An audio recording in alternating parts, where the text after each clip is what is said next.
Hello everyone, कैसा आप सभी लोग। मैं निखिल शर्मा और आप सभी दोस्तों का स्वागत करता हूं इस ऑनलाइन प्लेटफॉर्म पे। दोस्तों जैसे कि आप यहां पे देख पा रहे हो, जो थंबनेल आप यहां पे मेंशन किया गया है उसमें मेंशन हो रहा है क्या इंग्लिश में फुल मार्क्स आ सकते हैं क्या। Follow this strategy to boost your score. देखो यार, मैं यहाँ से आपके लिए क्या रिप्रेजेंट करना चाह रहा हूँ।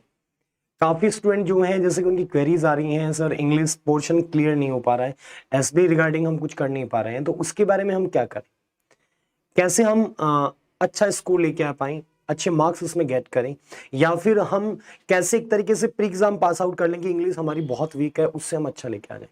तो यार ये स्ट्रेटेजी दोनों स्टूडेंट के लिए, दोनों टाइप के स्टूडेंट्स, दोनों टाइप के स्टूडेंट कौन से, एक तो वो जिनका इंग्लिश वीक सेक्शन में और वो चाहते हैं कि एसबी प्री क्लियर कर ले और मेंस में वो मैथ्स रीजनिंग के बिहाफ पे या फिर जनरल साइंस जीके जो अपना पोर्शन होता है, जीएस जो अपना पोर्शन होता है, उसके बिहाफ पे अपन उसको कवर कर लें और इंग्लिश में थोड़ा ठीक ठाक मार्क्स आ जाए।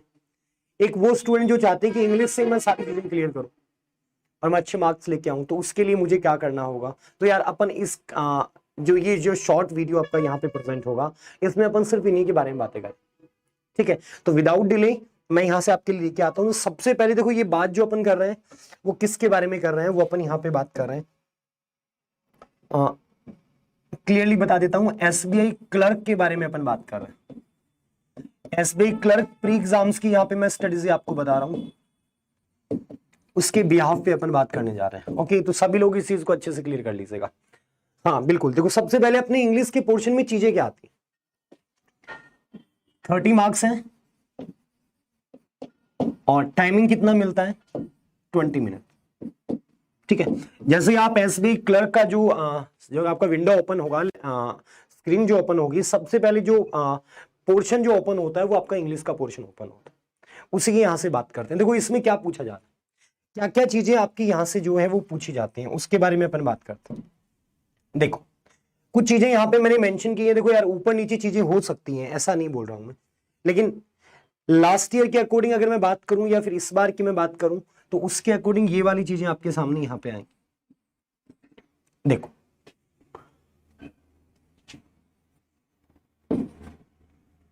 देखिए जरा यहां से क्या बात की जा रही है। सबसे पहले यहां पे जो अपने पास में चीजें आ रही हैं, that is called sentence, that is called reading comprehension, जिसको अपन शॉर्ट में आरसी बोलते हैं। और यार मान के चलो इसके बारे में, रीडिंग कॉम्प्रिहेंशन के बारे में मान के चलिएगा, आपका 7 to 9 मार्क्स का ये आपका मिलने वाला है, जिसके अंदर एक आपका होगा एंटोनिम, एक आपका होगा सिनोनिम और एक आपका होगा फिल इन द ब्लैंक्स। या फिर आपको पूछ लिया जाएगी कोई यहाँ पे इडियम पूछ लिया जाएगा, या फिर आपको कोई वर्ड कोई फ्रेज अंडरलाइन कर देंगे, बोल देंगे कि इसका मीनिंग बताइए। ये 2 या 3 क्वेश्चन आपको वहां पे देखने को मिले, ठीक है। ऐसे करके ये 7 to 9 मार्क्स का जाता है। आपको देखने को मिल सकता है सिंगल फिलर, या फिर आपको मिल सकता है डबल फिलर, यानी फिल इन द ब्लैंक्स दोनों तरीके से आ सकता है। सिंगल फिलर भी हो सकता है या फिर आपका डबल फिलर भी हो सकता है, ठीक है। 4 to 5 मार्क्स आपके यहां से बनने वाले। एरर डिटेक्शन के 4 to 5 क्वेश्चन। देखो यार, ये मैं कंफर्म नहीं बोल रहा हूँ कि 4 to 5 ही बने, हो सकता है थोड़ा सा ऊपर नीचे भी ये चीजें हो जाए, ठीक है। सेंटेंस रीअरेंजमेंट्स, फ्रेज, देखो सेंटेंस रीअरेंजमेंट्स और फ्रेज रीअरेंजमेंट्स दोनों को मैंने अलग अलग क्यों मेंशन किया है, दोनों को इसलिए अलग अलग मैंने मेंशन किया है, सेंटेंस जहां पे दे रखे हैं उनको अरेंज करना जो तरीका कहलाएगा, that is called sentence rearrangement. और आपको पार्ट्स देंगे, उन पार्ट्स को अरेंज करना जो कहलाएगा, that is called phrase rearrangement, ठीक है। वर्ड स्वैप करना, कुछ वर्ड्स हैं उनको इंटरचेंज करना, that is called word swap. और स्पेलिंग एरर के जो क्वेश्चंस आते हैं वो आपके बनते हैं। तो ये मिला के चारों चीजें मिनिमम आपकी 10 मार्क्स ऑब्टेन करते हैं, ठीक है। इसके अलावा भी अगर मान लीजिए फिल इन द ब्लैंक्स नहीं आते हैं, या फिर मान लीजिए इनमें से एरर डिडक्शन के 2 या 3 क्वेश्चन कर देते हैं, या फिर मान लीजिए इनमें से किसी एक चीज को रिमूव कर देते हैं, तो फिर आपकी इनकी भी आने के चांसेस हो जाते हैं। जैसे जो स्टूडेंट जिन्होंने आईबीपीएस पीओ का एग्जाम दिया था, उनको पता है कि कम से कम 4 to 5 क्वेश्चन जो आए थे वो सेंटेंस कनेक्टर के आए थे, ठीक है। वहां पे सेंटेंस इंप्रूवमेंट भी पूछा गया था एक शिफ्ट में, 2-3 क्वेश्चन। वहां पे फ्रेज रीअरेंजमेंट पूछा गया था, सेंटेंस रीअरेंजमेंट नहीं पूछा था, वर्ड स्वैप नहीं पूछा था, मिसलेड जो मिसस्पेल्ड जो आपके वर्ड्स हैं उनको पूछा था, 2-3 क्वेश्चन एरर डिटेक्शन के पूछ लिए थे, 1-2 फिल इन द ब्लैंक्स भी आ गया था, और ऐसे करके पूरे पोर्शन को कंबाइन कर दी। अब देखो अपन को यहां पे क्या करना है, मैं जो चीज आपके लिए यहां से बता रहा हूं, वो स्टूडेंट जिनकी प्रिपरेशन अच्छी है, ठीक है, और वो सोच रहे हैं कि मैं 20 मार्क्स आराम से इसमें स्कोर कर लूंगा, ठीक है, 15 to 20 में मार्क्स आराम से इसमें स्कोर कर लूंगा, लेकिन मैं चाहता हूं मेरा स्कोर जो है वो 20 to 30 चला जाए, मतलब 30 तक पहुंच जाए। कुछ ऐसे भी स्टूडेंट है जो ये चाहते हैं यार 10 to 15 पहुंच जाए मैं, क्योंकि बाकी चीजें कवर कर लूं। लेकिन यार इसमें एक चीज आपको याद रखनी है, अगर आपका इनमें से कोई भी पोर्शन अगर वीक है ना, तो फिर यार ये स्ट्रेटेजी फॉलो नहीं की जाएगी। मैं ये चीज क्लियरली बता देता हूं, यानी कि मैथ्स और रीजनिंग का जो पोर्शन है दैट इज कॉल्ड 70 मार्क्स, उनमें से आपको 65 या मार्क्स आपको लाने ही लाने होंगे। अगर आप ये मार्क्स लेके आ सकते हो तो मैं आपको गारंटी दे सकता हूं कि इसके अंदर आप आराम से स्कोर कर लोगे। ये क्यों बोल रहा हूं ये वाली बात मैं, क्योंकि लास्ट ईयर जो मैं कट ऑफ आपको बता रहा हूं, बहुत सारी स्टेट्स की ऐसी थी 80 प्लस रही थी, 81 83 भी गई थी, 80 भी गई थी लास्ट ईयर एसबीआई क्लर्क के बारे में। तो ये चीज हमेशा ध्यान में रखिएगा, 80 स्कोर करना है तो आपको, इंग्लिश का पोर्शन वीक है तो इसमें 65 तो लाने ही पड़ेंगे, तब जाके आप इसमें यह सोच सकते हो कि मैं 15 to 20 मार्क्स लेके आ जाऊं। ठीक है, ये बात सभी को ध्यान में रखनी है अच्छा से, इनमें किसी की गलती की कोई गुंजाइश नहीं होनी चाहिए, 65 प्लस ही आने चाहिए। क्योंकि सिलेक्टेड टॉपिक है, आप ये बोल रहे हो सर डीआई के क्वेश्चन गलत हो गए या फिर मेरी पजल गलत हो गई है, बेटा ये जो आपके जो एक्सक्यूज हैं वो वहां पे काम नहीं करेंगे। पहली बात तो ये चल रहा, मैं आपके अकॉर्डिंग बता रहा हूँ, एग्जामिनेशन के अकॉर्डिंग बता रहा हूँ, मैं ऐसा कोई भी पॉइंट नहीं बताऊंगा जो कि आपको एक तरीके से अच्छा लगेगा लेकिन वो एग्जाम में नहीं होगा। ठीक है, कंपटीशन बढ़ता जाता है दिन प्रतिदिन, डे बाय डे ये तो इंक्रीज होगा तो कंडीशन कुछ अलग तरीके से आएगी आपकी। ठीक है, फिर बात करते हैं कैसे इनको अपन को हैंडल करना है। तो यार जब भी आपको ये तरीके मिले ना,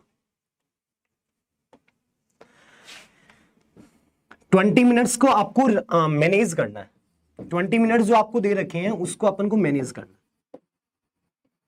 मैनेज कैसे करना है उसको आप ऐसे मैनेज कीजिए, 10 + 10 इस तरीके से मैनेज कीजिए। मैं ये जो चीज बता रहा हूं उसको प्रॉपर्ली समझ लीजिएगा। 10 + 10 का मतलब इस 10 मिनट में और इस 10 मिनट में मैं ये बोल दूं चलो ये 12 भी हो जाए और ये 8 मिनट भी हो जाए, कोई इशू नहीं है, चलो ये भी चल जाएगा। ये 8 मिनट जो है वो लास्ट का है, इसके अंदर तो सिर्फ और सिर्फ आपको आरसी आपको पढ़ना है और इसके क्वेश्चंस के रिप्लाई करने हैं। और उसका भी तरीका क्या होना चाहिए, फर्स्ट आपको वहां पे करने हैं क्वेश्चंस पढ़ने, और साथ में नोट जो आपकी रफ सीट आएगी उसमें अपने जहां पे पढ़ते चल रहे हो साथ साथ में नीचे अपन लिखते चल रहे हैं कोई एक हिंट कि इसके अंदर ये चीज आएगी, इसमें ये पूछा है, इसमें ये। आप एक्स्ट्रा टाइम नहीं है पहले देखा है फिर लिख रहे हैं, ऐसी चीजें गलत होंगी। साथ में ही अपने को लिखते रहना, पढ़ा एक हिंट बना ले, क्योंकि उस टाइम पे रफ सीट का तो इतना कोई यूज नहीं होता है इंग्लिश के पोर्शन में। तो ये तरीका, फर्स्ट अपने को क्वेश्चंस पे आना। इसमें क्या करना है, वो स्टूडेंट जो वीकर हैं, जो वीक है, उनके लिए, जो कि 15 मार्क्स करीबन 20 मार्क्स तक लाना चाहते हैं, उनके लिए बता देता हूं। उनके लिए यार इसमें सबसे जो प्लस पॉइंट होता है ना, वो सेंटेंस इंप्रूवमेंट होता है ग्रामर के कॉन्सेप्ट के बिहाफ पे, क्योंकि ग्रामर को अपन इजीली कर सकते हैं, लैंग्वेज हर बार कवर नहीं होती। ठीक है, एक आपका इस पे फोकस कर लीजिएगा, मिस स्पेल्ड वर्ड्स अगर आ जाएं, तो अगर ये आते हैं तो 4 to 5 मार्क्स के आपके आने ही वाले हैं, इनमें कोई भी इनको चेंज नहीं कर सकेगा, फिक्स रहेंगे, ये आपके आ जाएंगे। इसके अलावा अगर सेंटेंस रीअरेंजमेंट अगर आपके आते हैं तो मैं बोल रहा हूं यार ये बहुत अच्छे हो जाएंगे, ये भी आपके 5 मार्क्स डायरेक्टली लेके जाएंगे। जिन स्टूडेंट को सेंटेंस रीअरेंजमेंट नहीं आते हैं, यूट्यूब पे दोस्तों मैंने इसके ऊपर काफी सारे लेक्चर्स कर रखे हैं, एग्जाम देने से पहले आप उनको अच्छे से एक बार क्लियर कर लीजिएगा। मैं आपको चैलेंज देता हूं, फ्रेज रिप्लेसमेंट में, फ्रेज रीअरेंजमेंट में, सेंटेंस रीअरेंजमेंट में इतना सारा कंटेंट आपको सिर्फ और सिर्फ यहां पे क्लासेस से मिल जाएगा। तो यार ये चीज आपकी नहीं हो पाएगी फिर एक्स्ट्रा। तो मैं ये बोल दूं कि ये वाले जो पोर्शन है ना, ये वाले पोर्शन आपके 10+ मार्क्स आपके ले सकते हैं, इनके ऊपर कमांड बनाना। अगर आपका मैथ्स रीजनिंग पोर्शन है, ठीक है, टाइमिंग आपका यही तरीका रहेगा, 12 to 8 आपको ये रखना है, पहले पैसेज सॉल्व नहीं करना है, पैसेज को आपको लास्ट में लेना है, दिखते ही इसको आप स्किप करो और आगे बढ़ जाइए। ठीक है, टाइम सारा इस पे दीजिए। सबसे पहले जितनी स्पीड से कर सकते हो इन क्वेश्चन को, क्योंकि जैसे एरर के क्वेश्चन आए, सेंटेंस इंप्रूवमेंट आए, इनमें टाइम नहीं लगता है यार, टाइम सिर्फ पैसेज में लगता है। ये आपको आते तो टिक। एक दूसरी बात, और स्मार्ट नहीं बनना है। आपको आता है, आपको लग रहा है पूरा कंफर्म, ये नहीं है कि यार मुझे इसमें भी फॉल्ट लग रहा है, इसमें भी, ये तुक्का लगा दूं मैं, हो जाए ये सही हो जाए, ऐसा नहीं लगाना यार। आप एसबीआई के एग्जाम में, आप एग्जाम में बैठ रहे हो, ऐसा नहीं है। बहुत सारे स्टूडेंट ऐसे हैं जिनका ड्रीम जॉब होता है, ठीक है। तो सबसे पहले अगर अपन को उसको ड्रीम बनाना भी है ना, तो सबसे पहले उसको सपने देखना, अगर देखना है तो उसके ऊपर काम करना भी स्टार्ट करना होगा। और काम तभी होता है जब आप कुछ एफर्ट्स करते हो, बेटर एफर्ट्स, आप पॉजिटिव वे में एफर्ट्स करते हो। तो पॉजिटिव वे में एफर्ट्स होंगे तभी चीजें आएंगी। तो ठीक है, तो ये उन स्टूडेंट्स के लिए जिनको दिक्कत आती है। ओके, इनकी अपन बात करें तो इनमें वोकैब यार बहुत इजी आती है, बहुत बहुत इजी। कई स्टूडेंट क्या करते हैं, इन वोकैब का याद करते हैं कि यार ये तो मेरे को वोकैब पढ़ी हुई नहीं है। आपको क्या करना होता है, जहां पे वो वर्ड होता है ना, उस लाइन को पढ़ लो, थोड़ा बहुत आपको वहीं पे हेल्प मिल जाएगा, उससे आप हिंट करके उसका मीनिंग बना सकते हो। एंटोनियम भी हम यही कर सकते हैं, सेम लैंग्वेज आती है उसका, फिर अपन उसका रिवर्स कर देंगे, ठीक है। ये बहुत इजी आएंगे। पीओ के अंदर भी मैं बोलूं तो पीओ के अंदर भी ये इजी दिए गए थे। अब आप सोच के देख लीजिए क्या रहेगा लेवल। तो अगर आप ये तरीका अगर आप लगाते हो ना, क्योंकि मैं ये बोलता हूं कि एरर डिटेक्शन अगर आपको आते हैं तो ही टच करना। आपको लग रहा है, और एरर डिटेक्शन में एक क्वेश्चन आपको ये मिलेगा सब्जेक्ट वर्ब एग्रीमेंट का, एक आपको मिलेगा वर्ब का, वर्ब मतलब टेंस से रिलेटेड। ये दो क्वेश्चन तो आपको एरर के अंदर मिलते ही मिलता है। तो ये ढूंढ लो आप, बाकी आपको टच नहीं करना है, दो क्वेश्चन यहां से पिक करने आपको, होगी चीजें। तो ये छोटी मोटी चीजें हैं। मान लीजिए क्लॉज टेस्ट आ गया, क्लॉज टेस्ट आ गया, तो अगर आप कनेक्ट कर पा रहे हो अच्छे से एकदम, तब सही है। ग्रामर के कॉन्सेप्ट आते हैं वहां पे, नाउन लगाना होता है, एडजेक्टिव लगाना होता है, एडवर्ब लगाना होता है, उन पॉइंट को ढूंढो, ठीक है। वो चीजें आपकी वहां से लिंक कर सकती है। तो ऐसे करके मैं आपको गारंटी बताता हूं, उन 30 में से आप 20 आराम से स्कोर कर लोगे, आराम से। इतना टफ नहीं है, क्योंकि टफ अपन मानते हैं। अपना एक एग्जाम देने जब भी जाओ तो आपका जो आपके जो एक्सप्रेशंस हैं, आपके जो गेस्चर्स हैं, वो आपके पॉजिटिव वे में होने चाहिए, ठीक है। आपको कॉन्फिडेंट होना है कि डेफिनेटली मैं करके आऊंगा। और एग्जाम टाइम में मान लीजिए कोई क्वेश्चन नहीं आ रहा है, तो ऐसा नहीं है कि अपन को वही यार अपन तो हो गए हताश, क्या पढ़ा क्या नहीं, क्योंकि यार ये आपका लास्ट एग्जाम नहीं है। पर एग्जाम कभी भी, एक पेपर जो है वो कभी भी आपका फ्यूचर डिसाइड नहीं करता, हमेशा इस बात को याद रखना। मौके और भी बहुत सारे होंगे, इस मौके को तभी बुनाया जा सकता है जब आपकी मेहनत अच्छी है। और यार मेहनत के बिना कोई भी अपन काम नहीं कर सकते। बहुत बार बोलते हैं कि शॉर्टकट ले लीजिए, शॉर्टकट कभी नहीं होता है। सक्सेस का कोई शॉर्टकट नहीं। जो शॉर्टकट लेने की कोशिश करते हैं वो हमेशा ये चीज में रह जाते हैं। तो बिंदास होके एग्जाम दीजिए, आप सबके लिए ब्लेसिंग्स जो है वो मैं आपको प्रोवाइड करता हूं उस कंडीशन में। डोंट वरी, एग्जाम फाड़ के आना है, जब तक फोड़ेंगे नहीं तब तक छोड़ेंगे नहीं। ये कोटेशन यूज करके लगे रहिए दिन भर, और बहुत जल्दी आपको वो रिजल्ट मिलेगा। कॉन्ग्रेचुलेशंस लिखा हुआ अगर आपको मिलेगा, तब आप मुझे मैसेज कीजिएगा और बताइएगा सर आपकी टेक्निक है वो हमें समझ में। ठीक है दोस्तों, मिलते हैं, तब तक के लिए गुड बाय।